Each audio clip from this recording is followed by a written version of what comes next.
सो मेरे प्रियो, फिर से एक बार आज के इस बाइबल अध्ययन के कार्यक्रम में मैं प्रभु यीशु मसीह के नाम में आप सबों का स्वागत करता हूं। आज फिर से परमेश्वर हमसे बातचीत करेंगे और अपनी बातों को हम पर प्रकट करेंगे, लेकिन इसके पहले जरूरी है कि हम अपने मनों को, अपने हृदय को परमेश्वर के साथ ट्यून कर लें।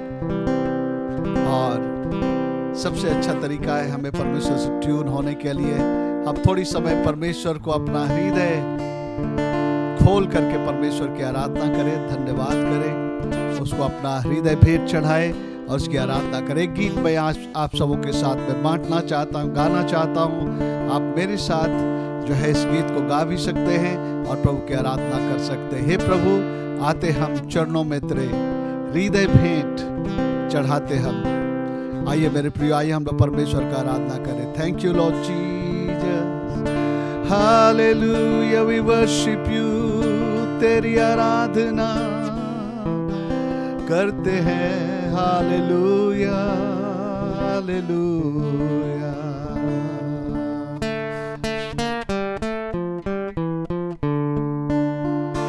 हे प्रभु, आते हम चरणों में तेरे हृदय भेंट चढ़ाते हम। सुंदर से समय के लिए आइए एक बार फिर से मिलके गाए। हे प्रभु, आते हम चरणों में तेरे हृदय भेंट चढ़ाते हम। सुंदर से समय के लिए हालेलुया हालेलुया हालेलुया हालेलुया। तू खोल दे मन की आँखों को, हम देख सके तेरी ज्योति को। तू खोल दे मन की आँखों को, हम देख सके तेरी ज्योति को। खोल दे आत्मिक कानों को, सुन सके तेरी आवाज को। हे प्रभु, आते हम चरणों में तेरे हृदय भेंट चढ़ाते हम। सुंदर से समय के लिए हालेलुया हालेलुया हालेलुया हालेलुया।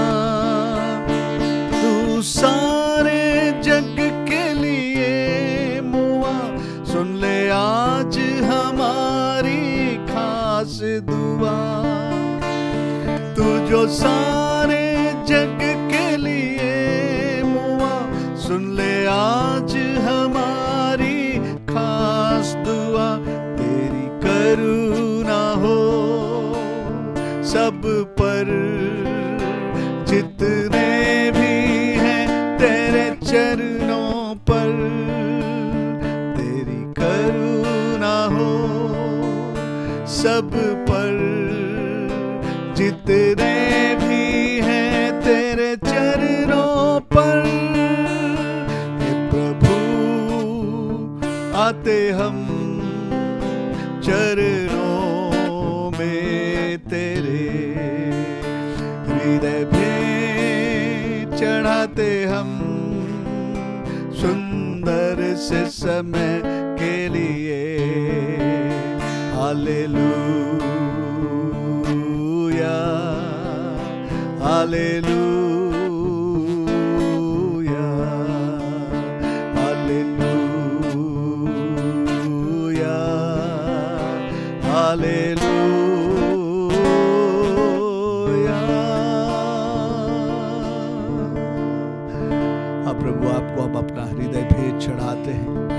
आदर के योग्य है, आप महिमा के योग्य हैं। सारा गौरव भक्ति महिमा हम लोग आपको देते हैं प्रभु। तो हमारे आंखों को खोल दे, हमारे कानों को खोल दे, ताकि हम वो देख सके, वो सुन सके जो आज तू हमें दिखाना चाहता है, सुनाना चाहता है। धन्यवाद हो प्रभु, तेरी महिमा हो। मेरे प्रियो, आइए हम लोग आज के अध्ययन को आरंभ करें।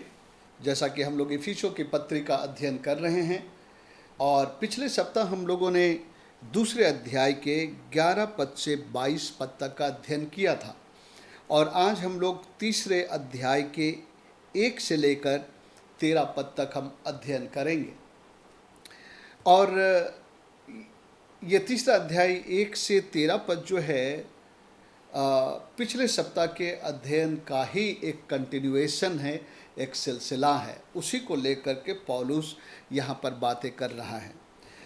हम लोग इस अध्ययन को आज 4 हिस्सों में बांट करके हम लोग अध्ययन करेंगे। तीसरे अध्याय का सबसे पहला हिस्सा जो है पहले पद पर हम लोग विचार करेंगे। उसके बाद दूसरा हिस्सा है 2 से 6 पद तक और तीसरा हिस्सा है जो है 7 पद के अनुसार और 7 से जो है 9 पद तक और चौथा हिस्सा जो है 10 से 13 पद तक। और इन खंडों में हम लोग जो है देखेंगे आज इस हिस्से में प्रभु हमसे क्या कहना चाहते हैं। समय कम है इसलिए मैं ज़्यादा दोहराऊंगा नहीं आपके लिए, लेकिन हम लोग मैं आशा करता हूं कि आप हर बृहस्पतिवार को जब अध्ययन के लिए आते हैं तो पिछले अध्ययन का कुछ आप फिर से दोहरा करके उसको अपने स्मरण में ले करके आते हैं, जिससे कि आगे की कड़ी आपको समझ में आए। आइए हम लोग आज इसका अध्ययन करना हम शुरू करते हैं और एक बार हम लोग इसको पूरा पढ़ लेंगे, उसके बाद हम खंड खंड करके इस पर अध्ययन करेंगे। इस तरह से लिखता है, इस कारण मैं पौलुस जो तुम अन्य जातियों के लिए मसीह यीशु का बंदी हूँ, यदि तुमने परमेश्वर के उस अनुग्रह के प्रबंध का समाचार सुना है जो तुम्हारे लिए मुझे दिया गया, अर्थात यह कि वह भेद मुझ पर प्रकाशन के द्वारा प्रकट हुआ, जैसा मैं पहले ही संक्षेप में लिख चुका हूँ, जिससे तुम पढ़कर जान सकते हो कि मैं मसीह का वह भेद कहाँ तक समझता हूँ जो अन्य समयों में मनुष्यों के संतानों को ऐसा नहीं बताया गया था, जैसा कि आत्मा के द्वारा अब उसके पवित्र प्रेरितों और भविष्यवक्ताओं पर प्रकट किया गया है।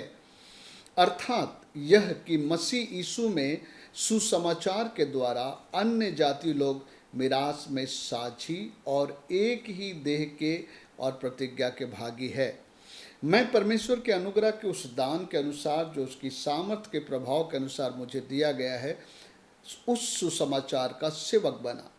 मुझ पर जो सब पवित्र लोगों में से छोटे से भी छोटा हूँ, यह अनुग्रह हुआ कि मैं अन्य जातियों को मसीह के अगम्य धन का सुसमाचार सुनाऊं और सब पर यह बात प्रकाशित करूं कि उस भेद का प्रबंध क्या है जो सबके सृजनहार परमेश्वर में आदि से गुप्त था, ताकि अब कलीसिया के द्वारा परमेश्वर का विभिन्न प्रकार का ज्ञान उन प्रधानों और अधिकारियों पर जो स्वर्गीय स्थानों में है प्रकट किया जाए, उस सनातन मनसा के अनुसार जो उसने हमारे प्रभु यीशु मसीह में की थी, जिसमें हमको उस पर विश्वास करने से साहस और भरोसे के साथ परमेश्वर के निकट आने का अधिकार है। इसलिए मैं विनती करता हूँ कि जो क्लेश तुम्हारे लिए मुझे हो रहे हैं उसके कारण साहस ना छोड़ो, क्योंकि उनमें तुम्हारी महिमा है। प्रभु इस वचन पर आशीष दे। अब आइए हम लोग पहले पद पर हम लोग विचार करते हैं। देखिए उसका लिखने का तरीका क्या है। इस कारण, जब इस तरह से कोई वाक्य शुरू होता है तो उसका मतलब है पीछे की जो बातें हैं उनको ले करके वो कहता है। यानी कि 11 पद से 22 पद तक जो दूसरे अध्याय का हम लोग अध्ययन किया था, उसी बात को लेके वो आगे कहता है। इस कारण मतलब वो कनेक्ट कर रहा है। इस कारण मैं पौलुस जो तुम अन्य जातियों के लिए मसीह यीशु का बंदी हूँ। मेरे प्रियो, पौलुस ये बताने की कोशिश कर रहा है कि आज मैं जो बंदगिरी में हूँ, यहाँ पर 2 बातें हैं। यीशु मसीह का, वो कहता है कि मैं यीशु मसीह का बंदी हूँ मेरे प्रियो, पौलुस ने अपने जीवन को प्रभु यीशु मसीह का बंदी बना दिया। ये स्वेच्छा से उसने अपने आप को प्रभु यीशु मसीह का बंदी बनाया कि प्रभु मैं तेरा बंदी हूँ, मैं तेरे अधीनता में जीना चाहता हूँ, तू जो चाहेगा वही मैं करूँगा, आप मुझसे जो कहेंगे मैं वही करूँगा, जो आप नहीं चाहेंगे मैं नहीं करूँगा। बंदी बनाने का अर्थात वही है, दास बनाने का अर्थ वही है कि मैं अब तेरे अधीनता में हूँ पूरी रीति से। मेरे प्रियो, ये हर विश्वासियों के लिए जरूरी है कि वो अपने आप को प्रभु का बंदी बनाए। Complete and total submission to the Lord, संपूर्ण रीति से परमेश्वर के अधीनता में अपने जीवन को सौंप देना कि मेरे हर काम, हर बात, हर कार्य, हर सोच, हर व्यवहार जो है, जो प्रभु चाहता है वही हो और दूसरा ना हो। और पौलुस प्रेरित ने अपने जीवन में एक बात को परमेश्वर के प्रकाशन के द्वारा जाना और उसके लिए वो परमेश्वर अन्य जातियों के खातिर कष्ट उठाने के लिए अपने जीवन को सौंप दिया। अभी पौलुस जो है रोम में बंदगी में है, और बंदगी में होने का कारण क्या है? वह सुसमाचार अन्य जातियों के बीच में प्रचार करने लगा है, और इस सुसमाचार सुनाने के खातिर जो है उनको बंधुआई में डाल दिएगा। आप देखेंगे, प्रेरितों के काम को पढ़ेंगे तो पौलुस प्रेरित के सुसमाचार प्रचार के कारण जो है उनको पकड़ करके बंदगी में डाल दिया गया। कई बार इनका विरोध हुआ क्योंकि ये सुसमाचार को लेकर के अन्य जातियों के बीच में गए। प्रभु के लोगों में से दो लोग थे। पतरस सुसमाचार के लिए यहूदियों के लिए जिम्मेवार ठहराया गया, और बाद में हम लोग वचन में पढ़ेंगे कि पौलुस अन्य जातियों के बीच में सुसमाचार को सुनाने के लिए गया। जो भी कि ये अन्य जातियों के लिए सुसमाचार था जिससे उनके जीवन में खुशी आई, आनंद आए, लेकिन पौलुस के लिए ये एक बहुत बड़ा चुनौती और खतरा था, क्योंकि इसके कारण जो है काफ़ी विरोधों का सामना करना पड़ा। और हम लोग अभी देखते हैं कि वो रोम में बंदगी से ये पत्री लिख रहा है, और ये किस खातिर वो बंदगी में है? ये अन्य जातियों को सुसमाचार सुनाने के खातिर। मेरे प्रियो, पौलुस पर परमेश्वर ने एक भेद को प्रकट किया जिस भेद को पहले के प्रेरित नहीं जानते थे, और ना तो पौलुस उन प्रेरितों के संग रहा जिन्होंने यीशु के जो है मृत्यु गाड़े जाने और जी उठने को देखा। यीशु मसीह के जो प्रथम प्रेरित थे, जो वो लोग यीशु मसीह के साथ रहे, उसके 12 चेले लोग, उसमें से एक जो है उसका पकड़वाने वाला बना, और उन लोगों यीशु मसीह के साथ रहे और उन्होंने यीशु मसीह को मरते गाड़े जाते और जी उठते हुए देखा। और यही लोग जो है प्रेरित थे जो आंखों देखा यीशु मसीह के जीवन का हर पहलू को उन्होंने देखा था शारीरिक तौर से, और जो है वो प्रभु के लिए प्रेरित थे। और हम लोग जानते हैं कि पौलुस जो है एक फरीसी था, और जो है वो अपने यहूदी धर्म का जो बहुत ही बड़ा जो है भक्त था, और इस नए संदेश को, जो उद्धार का संदेश यीशु को लेकर, इसके कारण वो लोगों को सताया भी करता था, प्रभु के सेवकों को। लेकिन एक दिन परमेश्वर जो है पौलुस के साथ बातचीत करता, पौलुस का परमेश्वर से आत्मा में जो है एक मुठभेड़ होता, यानी फेस टू फेस होना या इनकाउंटर जिसको हम बोलते हैं परमेश्वर के साथ। जब वो मसीहों को सता रहा था दमिश्क के मार्ग में, परमेश्वर उनसे बातचीत करता है, और परमेश्वर बहुत सारी ऐसी बातों को प्रकट करता है जो उसके पहले के प्रेरितों के पास उसका ज्ञान नहीं था। ना तो उन युगों में जो हम लोग युगों का अध्ययन किए थे, निर्दोषिता के युग से लेकर के अनुग्रह के युग तक, अनंतता के युग तक में, इसके दरमियान बाइबल जो पुराने नियम से जो है ये बातें अब तक किसी को प्रकट नहीं किया था। ये बातें पौलुस जो है पौलुस को ही प्रकट किया गया, और जब पौलुस को ये बात प्रकट किया गया तो पौलुस जो है इस सुसमाचार को फैलाने का बीड़ा उठाया, चाहे उसे कितनी भी कठिनाइयाँ क्या ना हो, उन्हें मारा जाए, पीटा जाए या उसे बंदगी में डाला जाए, परमेश्वर के इस संदेश को वो दुनिया के पास लाना चाहता था। इसी कारण क्या था वो कारण? एक भेद पौलुस पर प्रकट किया गया, और जैसा हम लोग पढ़ते हैं दूसरे पद में, यदि तुमने परमेश्वर के उस अनुग्रह के प्रबंध का समाचार सुना जो तुम्हारे लिए मुझे दिया गया, अर्थात यह कि वह भेद मुझ पर प्रकट हुआ, जैसा पहले ही संक्षेप में लिखा हूँ, जिसे तुम पढ़कर जान सकते हो कि मैं मसीह का वह भेद कहाँ तक समझता हूँ।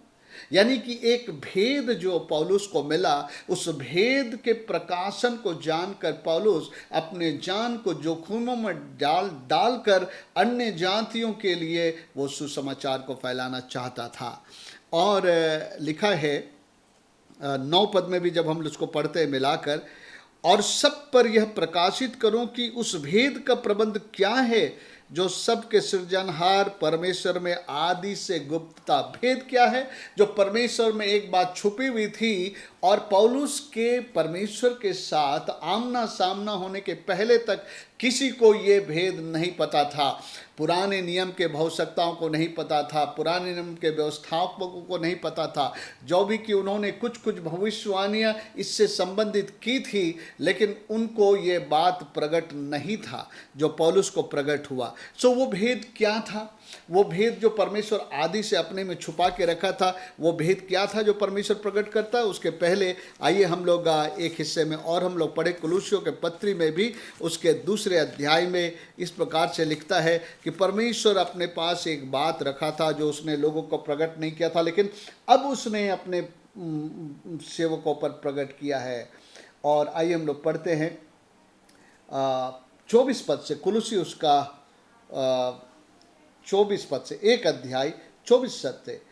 अब मैं उन दुखों के कारण आनंद करता हूं जो तुम्हारे लिए उठाता हूं, और मसीह के क्लेशों की घटी उसके देह के लिए अर्थात कलीसिया के लिए अपने शरीर में पूरी करता हूं। उसका मतलब है मसीह यीशु का जो एक मिशन था, जो उसको करना था, लेकिन उसने अपना कार्य करके इस संसार से चला गया, और जो बचा कार्य था उसके प्रेरितों में से किसी को करना था, उसके विषय में कहता है कि अब मैं उसको, उस घटी को मैं पूरा कर दूं। ओके, और वो क्या था? जिसका मैं परमेश्वर के उस प्रबंध के अनुसार सेवक बना जो तुम्हारे लिए मुझे सौंपा गया था, ताकि मैं परमेश्वर के वचन का पूरा प्रचार करूं। अर्थात उस भेद को जो समयों और पीढ़ियों से गुप्त रहा। समय हम लोग पढ़े थे, समयों का मतलब था वो अलग अलग युग, समयों और एक मिनट, उसमें ऐसा लिखा है, अर्थात उस भेद को जो समयों और पीढ़ियों से गुप्त रहा, परंतु अब उसके उन पवित्र लोगों पर प्रकट हुआ है। एक अध्याय का 26 पद, जो भेद था प्रकट हुआ है। और ये प्रकट हुआ जो है पौलुस को, आपको पता है पौलुस को किसी ने उन बातों का शिक्षा नहीं दिया, बल्कि स्वयं प्रभु यीशु मसीह ने उसको डायरेक्ट अपनी सारी बातों का प्रकाशन दिया।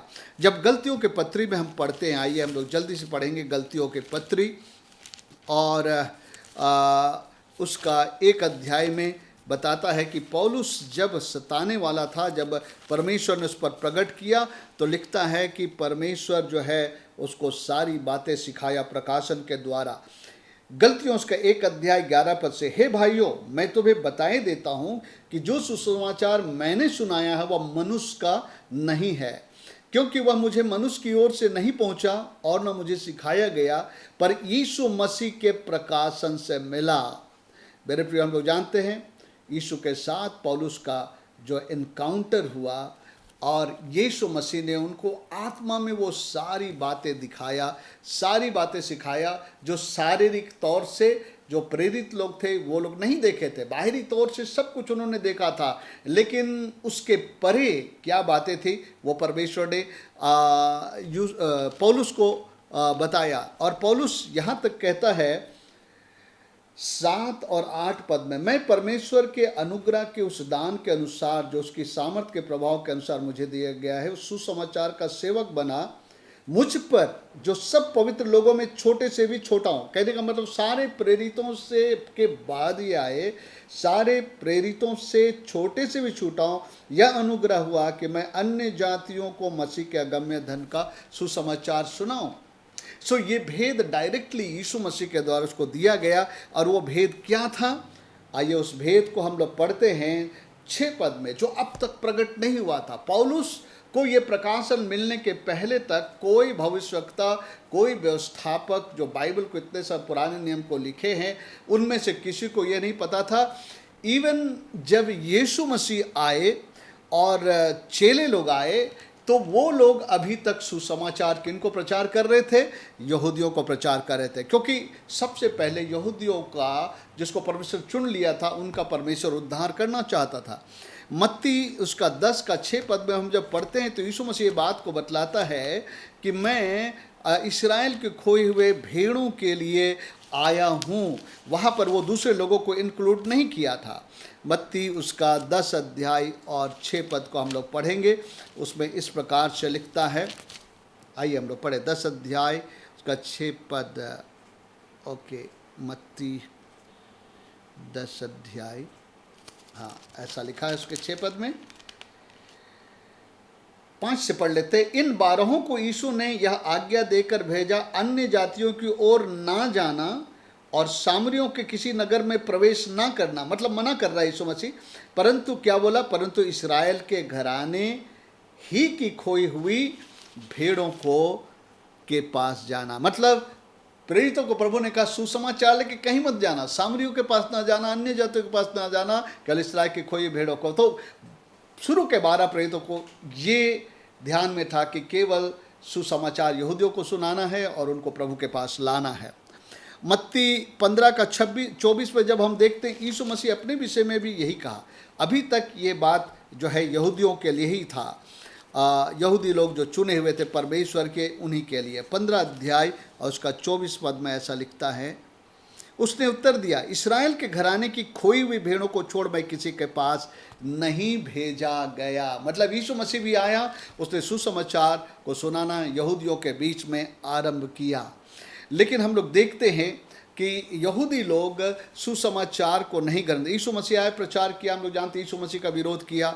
चेले लोग आए, सुसमाचार प्रचार किया, लेकिन चेले लोगों के भी खिलाफ में अन्य यहूदियों ने जो है विरोध किया। और जब परमेश्वर ने ये बातें हुई, तब परमेश्वर यहूदियों को कुछ छोड़ दिया और अपना ध्यान अन्य जातियों की ओर किया, और अभी उनकी ओर से उसका दृष्टि हटा है। और अब ये समय है अन्य जातियों का समय परमेश्वर के राज में आने के लिए।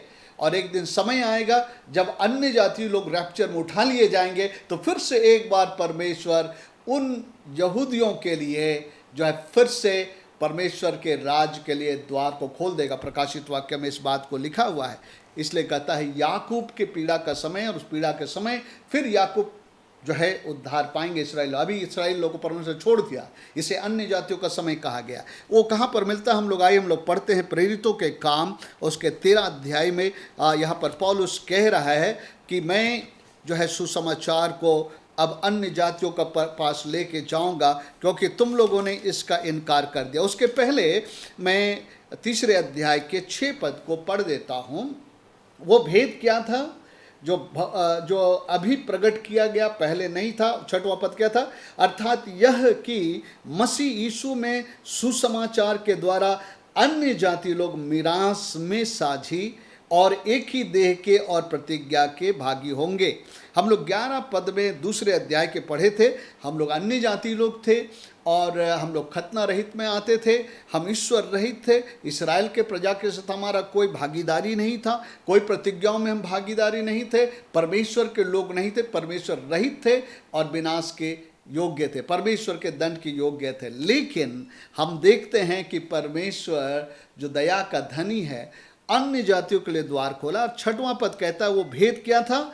यह कि मसीह यीशु में, जब यीशु मसीह मर के जी उठेगा तो ये यहूदी लोग ही नहीं, लेकिन यीशु मसीह में अन्य जाति लोग भी उसी मिरास के, जो यहूदी लोग जिसके मिरास के भागी थे, और जो देह परमेश्वर ने चुन लिया था, अब जो है उस एक देह में ये भी भागी होंगे और सारे प्रतिज्ञाओं में भागी होंगे। सो एक बात को याद दिलाता हूँ, पिछले हिस्से में हमने पढ़ा था परमेश्वर ने अब दोनों को मिला के एक देह या एक मनुष्य बना लिया। अब वो यहूदियों को परमेश्वर वो मान्यता नहीं दे रहा है कि यहूदी होने के नाते तुम जो है मेरे चुने हो, बल्कि बोल रहा है एक नया ही मनुष्य तैयार कर रहा हूं, एक नई सृष्टि बना रहा हूं। और ये सृष्टि दोनों लोगों से बनेगा, यहूदियों और अन्य जातियों में से। और हम सब कोई उस मिरास के, मतलब उस विरासत के, इनहेरिटेंस के हम सब कोई भागी होंगे, अन्य जाति भी यहूदी भी। अब अन्य जाति और यहूदियों में कोई अंतर नहीं है, केवल यीशु मसीह पर विश्वास जो है सबको एक देह का भागी बनाएगा। सो मेरे प्रियो, हम अन्य जातियों के लिए बड़ा संदेश था, जिसके लिए पौलुस जोखिम उठाता है, कहता है तुम्हारे कारण आज बंदगी में हो, इस सुसमाचार को सुनाने के खातिर। सो परमेश्वर पौलुस को यह बात पता चला कि अन्य जातियों को प्रभु जोड़ रहा है अपने साथ, तो पौलुस अन्य जातियों को ये बात प्रकट करने के लिए बोलता है कि मैं उसका सुसमाचार का सेवक बना। और वो उस वचन को पहुंचाने के लिए कितने खतरों को मोल लिया, कितने सताहटों को मोल लिया, और तब ये सुसमाचार फैली और आज हम तक भी सुसमाचार पहुंचा और हम लोग उसके भागी हुए। थॉमस भारत में आया और हम लोगों को सुसमाचार सुनाया, और जो है वहाँ से हम लोग प्रभु को जान पाए। परमेश्वर पिता का धन्यवाद हो, हम जो परमेश्वर के लोग नहीं थे, परमेश्वर ने हमें अपना संतान बनाया।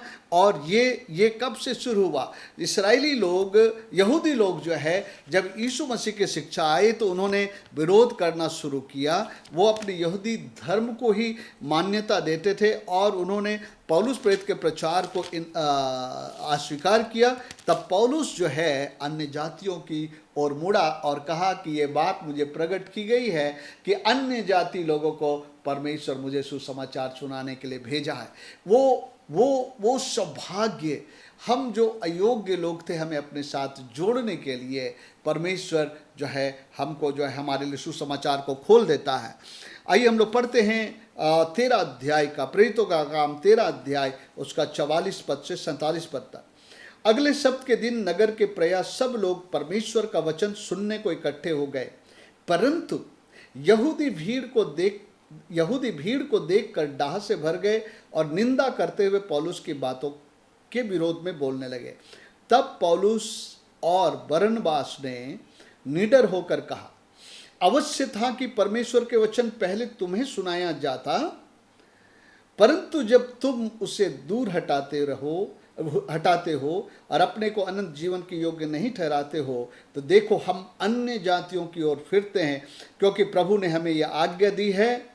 ये डायरेक्ट आज्ञा था उसको, अभी तक कोई प्रेरित नहीं जानता था ये बात, क्योंकि प्रभु ने हमें ये आज्ञा दी है, मैंने तुम्हें अन्य जातियों के लिए ज्योति ठहराया, ताकि तो पृथ्वी के छोर तक उद्धार का द्वार हो। ये बातें परमेश्वर ने यशायाह 42 अध्याय के 6 पद में ये बात यीशु मसीह के बारे में कहा था, मैंने तुझे अन्य जातियों के लिए ज्योति ठहराया है, ताकि तू पृथ्वी के छोर तक उद्धार का द्वार हो। और ये प्रकाशन पौलुस को मिला और पौलुस इस संदेश को अन्य जातियों तक लेकर के गया। और मेरे प्रियो, इस सेवा के लिए पौलुस कहता है कि परमेश्वर ने मुझे अनुग्रह दिया। अब 7 पद को देखते, मैं परमेश्वर के अनुग्रह के उस दान के अनुसार जो उसकी सामर्थ्य के प्रभाव के अनुसार मुझे दे गया, उस सुसमाचार का प्रचार करता हूं। परमेश्वर के अनुग्रह का दान जो उसके सामर्थ्य की ओर से मुझे मिला। जब परमेश्वर एक व्यक्ति को बुलाता है अपनी सेवा करने के लिए, अपने प्रचार करने के लिए, अपनी कॉलिंग देता है, तो वो उसको एक अनुग्रह देता है। यह अनुग्रह क्या है? प्रभु के जी उठने के द्वारा एक अति सामर्थी अभिषेक। यहाँ पर जो अनुग्रह का है, कई बार जो अलग अलग वरदानों को या अलग अलग किस्म के सेवकाएं जो हमें मिले हैं, उसको अनुग्रह कहा है। परमेश्वर हर एक को अलग अलग अनुग्रह दिया है जिसके द्वारा हम सेवा करें। कहता है कि परमेश्वर ने मुझे अनुग्रह दिया है, यानी कि परमेश्वर ने मुझे वो सामर्थ्य दिया है अन्य जातियों के लिए सुसमाचार प्रचारक होने के लिए। मेरे प्रियो, एक बात जो हम लोग सेवा करने वाले, जिनके मन में इच्छा, ये बात को जानिएगा, हमारी सेवा का जो योग्यता है, हम कितने बड़े थियोलॉजिकल कॉलेज में पढ़ के आए, कितना हमने ज्ञान हासिल किया है, कितने हम बोलने में दक्ष हैं, इस पर निर्भर नहीं करता है। लेकिन एक ही बात पर निर्भर करता है कि परमेश्वर का अनुग्रह का दान जो उसके सामर्थ्य से मिलता है, यानी परमेश्वर का सामर्थ्य हमें वो अनुग्रह या एम्पावरमेंट देता है, जिससे हम जो है सामर्थ्य के साथ सेवा कर सकते हैं।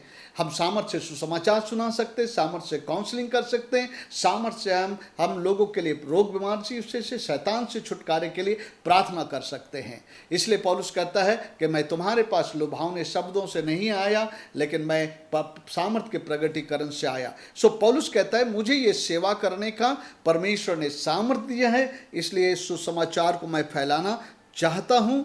जो भी कि मैं सबसे छोटा हूँ, प्रभु ने ये बात मुझ पर प्रकाशित किया और ये आदि से गुप्त था, लेकिन अब परमेश्वर ने मुझे दिया है और इस सुसमाचार को मैं प्रकट कर रहा हूँ। Praise the Lord. और अभी एक बड़ी भेद की बात मैं बताता हूँ कि मेरे प्रियो, इस सुसमाचार का भेद जो परमेश्वर ने प्रकट किया, उसके द्वारा परमेश्वर ने कलीसिया को जन्म दिया। वो भेद क्या था? यहूदी और यूनानी मिलके एक देह बनेंगे जिसको अक्लीसिया या कलीसिया किया है। और ये कलीसिया क्या करेगी? ये कलीसिया परमेश्वर और उसके सामर्थ को जो है 10 पद में जो लिखा है बात, उसको प्रकट करेंगे। वो क्या है? आइए, ताकि मतलब वो सुसमाचार सुनाओ, कलीसिया का स्थापना हो यहूदी और यूनानियों के द्वारा। उसके बाद पर्पस लिखा है, इसका पर्पस क्या है, और वो पर्पस आज कलीसिया के द्वारा पूरा होना है। 10 पद में लिखा, ताकि अब कलीसिया के द्वारा ये यूनानी अन्य जात यहूदी और अन्य जातियों के द्वारा कलीसिया बना है, हम और आप जो कलीसिया के हिस्से, उसके द्वारा परमेश्वर क्या करना चाहता है? ताकि आप कलीसिया के द्वारा परमेश्वर का विभिन्न प्रकार का ज्ञान उन प्रधानों और अधिकारियों पर जो स्वर्गीय स्थानों में है प्रकट किया जाए। यानी कि कलीसिया परमेश्वर को वो एजेंट है जो अब परमेश्वर के जो वो एजेंट है जो स्वर्गीय स्थान में जो प्रधानता अधिकार है, उस पर परमेश्वर की सामर्थ प्रकट की जाए। ये पहले से परमेश्वर का योजना था, उस सनातन मनसा के अनुसार जो उसने प्रभु यीशु मसीह में की थी। अभी तक जब प्रभु यीशु मसीह पृथ्वी पर थे तो वो परमेश्वर के सामर्थ को प्रकट कर रहे थे, परमेश्वर के ज्ञान को प्रकट कर रहे थे। लेकिन यीशु मसीह अब नहीं है पृथ्वी पर, अब उसने अपने लिए एक देह बनाया, कलीसिया बनाया है। अब वही सामर्थ, वही ज्ञान, वही प्रकाशन जो है अब कलीसिया को प्रकट करना है। किन को प्रकट करना है? उन प्रधानों और अधिकारियों पर जो स्वर्गीय स्थानों में है, उन पर प्रकट करना है। ये प्रधान और अधिकारियों के को जो प्रकट करने की बात है, ये इसकी 2 संभावना है। इसमें 2 ग्रुप है जो प्रधान और अधिकारी लोग हैं, प्रधानता और अधिकारी लोग हैं। इसमें एक तो परमेश्वर के, आइए हम लोग कुलुस्सियों के पत्री में पढ़ते हैं 1 अध्याय में, यहाँ पर उसके 16 पद में हम लोग पढ़ते हैं। तो यहाँ पर ऐसा लिखा है, 15 से पढ़ते हैं। वह तो अदृश्य परमेश्वर का प्रतिरूप और सारी सृष्टि में पहला उठा, मतलब यीशु मसीह, क्योंकि उसी में सारी वस्तुओं की सृष्टि हुई, स्वर्ग की हो अथवा पृथ्वी की, देखी या अनदेखी, क्या सिंहासन, क्या प्रभुताएं, क्या प्रधानताएं, क्या अधिकार, सारी वस्तुएं उसी के द्वारा और उसी के लिए सृजी गई। तो यहाँ पर जो प्रधानता और अधिकार है, ये 2 ग्रुप को जो है जो प्रदर्शित करता है। एक ग्रुप है जो अच्छे स्वर्गदूत जो स्वर्ग में हैं, और जो है बिगड़े हुए स्वर्गदूत जो लूसीफर के साथ गिराए गए, जो मध्य आकाश में है। इन दोनों पर कलीसिया के द्वारा परमेश्वर अपने ज्ञान और सामर्थ को प्रकट करना चाहता है। तो स्वर्गदूतों पर क्या प्रकट होना है? अच्छे स्वर्गदूतों पर। मेरे प्रियो, ये स्वर्गदूत लोग जो है अभी तक इंतजार करते रहे हैं कि जो बाइबल की बातें हैं, वो भविष्यवक्ताएं जो लोग बोलते थे, कई बार परमेश्वर की आत्मा में, उनको समझ में नहीं आता था ये किस समय के लिए बोला गया, किन के लिए बोला गया। इवन स्वर्गदूत लोग भी जो है इन चीज़ों से अनभिज्ञ थे जो पौलुस को प्रकट किया गया था, है ना। आइए यहाँ पर हम लोग पढ़ते हैं पहला पत्रस उसका 1 अध्याय में, पहला पत्रस की पत्री, और हम लोग पढ़ेंगे 1 अध्याय 10 से 12। पहला पत्रस 1 अध्याय 10 से 12। 1 अध्याय उसका 10 से 12 पद में इस प्रकार लिखा है,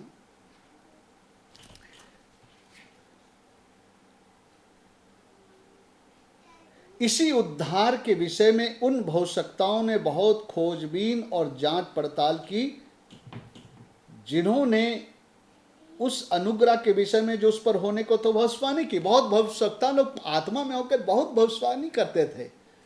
एक कोई उद्धारकर्ता के बारे में, स्त्री से जन्मेगा, वो ये करेगा, वो करेगा, लेकिन उनको इसका ज्ञान नहीं था। किसके बारे में बोल रहे हैं, क्या के बारे में बोल रहे हैं? 11 पद में लिखता, उन्होंने इस बात की खोज की कि मसीह का आत्मा जो उनमें था और पहले से मसीह के दुखों की और उनके बाद होने वाले महिमा की गवाही देता था, वह कौन से और कैसे समय की ओर संकेत करता है।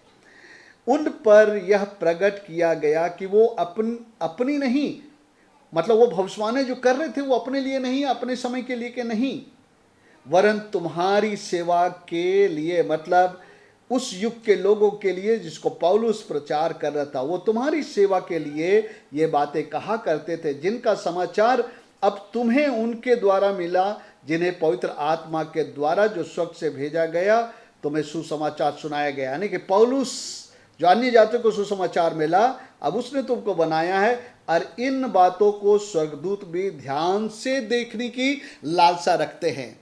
तो जब अब हम उद्धार को पाए हैं और इस उद्धार को हम जीते हैं, इस उद्धार का बखान करते हैं, इस उद्धार का सुसमाचार को सुनाते हैं, हर दिन जब लोग उद्धार पाते हैं तो लाखों स्वर्गदूत स्वर्ग में खुशियां मनाते हैं। तो कहता है कि परमेश्वर ने ये सुसमाचार, पौलुस कहता, मुझे तुमको सुनाने के लिए बताया, ताकि अपने लिए वो कलीसिया का तैयार करे, और ये कलीसिया क्या करे, उन बातों को करे जिसको देख के स्वर्गदूत लोग, जो अच्छे दूत हैं, स्वर्ग में खुशियां मनाएं एक एक उद्धार के लिए। और परमेश्वर की जो योजना थी अन्य जातियों को परमेश्वर के राज में लाने के लिए, उनको देखकर हर दिन खुशियां मनाएं, हर मन फिराव के पीछे वो खुशियां मनाएं। बाइबल बताती है जब एक पापी मन फिराता है अन्य जाति, तो स्वर्ग में अनेक खुशियां मनाई जाती है। हालेलुया।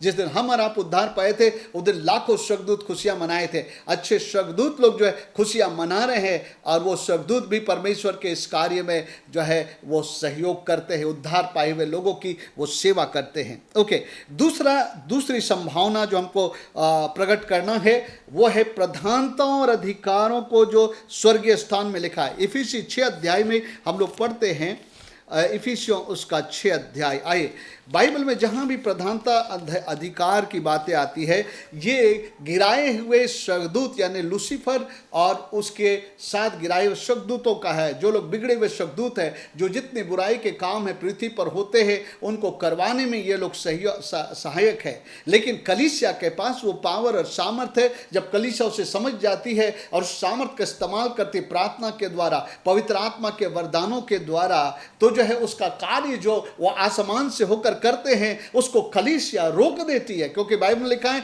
मैं तुम्हें बांधने और खोलने की सामर्थ देता हूं। जो कुछ तुम पृथ्वी पर बांधेगा वो स्वर्गीय स्थान में बंधेगा, और जो कुछ तुम पृथ्वी पर खोलोगे वो जो है स्वर्गीय स्थान में खुलेगा। सो मेरे प्रियो, ये बोलता, ये बात प्रभु आज कलीसिया के द्वारा, कलीसिया का स्थापना इसलिए किया अन्य जाति यहूदियों के द्वारा, कि अब परमेश्वर का सामर्थ और ज्ञान इन दोनों जो है प्रधानता और अधिकार के पास पहुंचे। अच्छे प्रधानता अधिकार जिसमें है मिखाएल है, गब्रियल है, और अच्छे स्वर्गदूत जो है परमेश्वर के, और दूसरा लोग है प्रधानता और अधिकार। आइए हम लोग पढ़ते हैं इफिसियोस का 6 अध्याय और 11 पद से पढ़ते, सुनिए, 10 से पढ़ लेते। इसलिए प्रभु में और उसकी शक्ति के प्रभाव में बुलंद बनो, परमेश्वर के सारे हथियार बांध लो कि तुम शैतान की युक्तियों के सामने खड़े रह सको। क्योंकि हमारा यह मल्लयुद्ध लहू और मांस से नहीं, परंतु प्रधानों से और अधिकारियों से, इस संसार के अंधकार के हाकिमों से और दुष्टता के आत्मिक सेनाओं से है जो आकाश में है। मेरे प्रियो, ये लोग पृथ्वी पर कार्य करते हैं, लेकिन जब कलीसिया जब अपने अधिकार और सामर्थ को समझती है, इसके विषय में आने वाले दिनों में मैं कुछ टीचिंग्स दूंगा। जब कलीसिया अपने उस सामर्थ और अधिकार को, बिलीवर्स अथॉरिटी को समझ लेती है, तो ना केवल वो स्वर्ग के उन दूतों को खुश करते हैं उस उद्धार के सुसमाचार के प्रचार के द्वारा, परमेश्वर के कार्यों के द्वारा, उस अच्छे प्रधान अधिकारियों को ही ना खुश करते हैं, बल्कि जो मध्य आकाश में अंधकार की जो सेनाएं हैं उनको भी वो पानी पिलाते हैं, उनके प्रार्थना के कारण, उनके उपवास के कारण, उनके पवित्र आत्मा के भरपूरी के कारण शैतान का बहुत सारा कार्य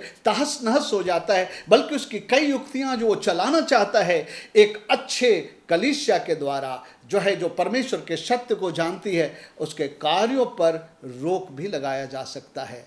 जब प्रभु के लोग प्रार्थना करते हैं तो शैतान का कार्य विफल होता है। सो मेरे प्रियो, पता है कि प्रभु ने हमें इसलिए अपने कलीसिया बनाया ताकि अब इस कलीसिया के द्वारा यीशु मसीह इस बात को देखना चाहता है कि परमेश्वर के विभिन्न प्रकार का ज्ञान प्रधानों और अधिकारियों पर जो स्वर्ग स्थाप में प्रकट किया जाए। ये आदि से परमेश्वर की इच्छा थी कि पृथ्वी पर के विश्वासी लोग अधिकारी बने, परमेश्वर के सामर्थ्य का इस्तेमाल करें और अंधकार की शक्ति और प्रधान अधिकारियों पर अपना अधिकार ले। आज जो प्रभु के दास इस सत्य को जानते हैं, इस सत्य में जीते हैं, वो प्रधान और अधिकारियों के ऊपर राज्य भी करते हैं।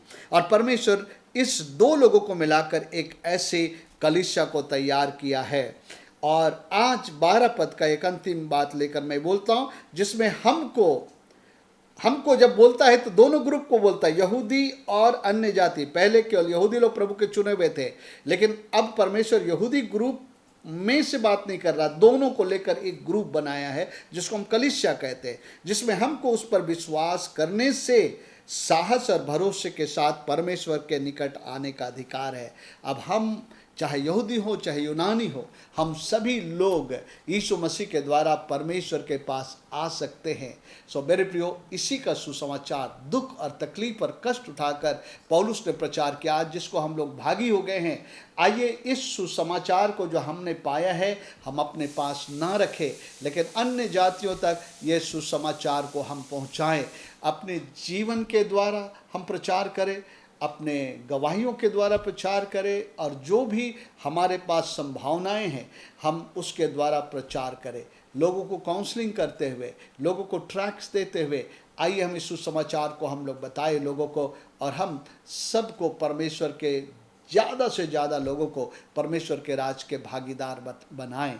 सो आइए हम परमेश्वर को धन्यवाद करें कि परमेश्वर ने हम अन्य जातियों को भी और यहूदियों को भी एक देह बनाकर अपने लिए कलीसिया बनाया है, ताकि उसके नाना प्रकार का ज्ञान और सामर्थ अब प्रधान अधिकारियों को जो स्वर्ग में है, अच्छे स्वर्गदूतों के खुशियों के लिए, और प्रधानतर अधिकार जो लूसीफर के साथ है, उनको भी हम प्रकट करें कि हम अब प्रभु की देह हैं। यीशु मसीह पृथ्वी पर नहीं है, लेकिन हम पृथ्वी पर हैं उस पर अधिकार करने के लिए, क्योंकि यीशु मसीह ने कहा लूका 10:19 में, देखो मैंने तुम्हें सांपों और बिच्छुओं को रौंदने का और शत्रु के सारे सामर्थ पर अधिकार दिया। शत्रु कौन है? सांप और बिच्छू कौन है? शैतान है। शैतान और उसके जो शागिर्द है उस पर हमको अधिकार दिया है। कलीसिया उस सामर्थ को और परमेश्वर के ज्ञान को पृथ्वी पर प्रकट करे। सो मेरे प्रियो, प्रभु इस वचन के द्वारा आपको आशीष दे। इस बातों पर मनन करिएगा शुरू से लेकर अब तक, और अगले सप्ताह हम बाकी हिस्से को पूरा करेंगे। प्रभु आप सबों को आशीष दे।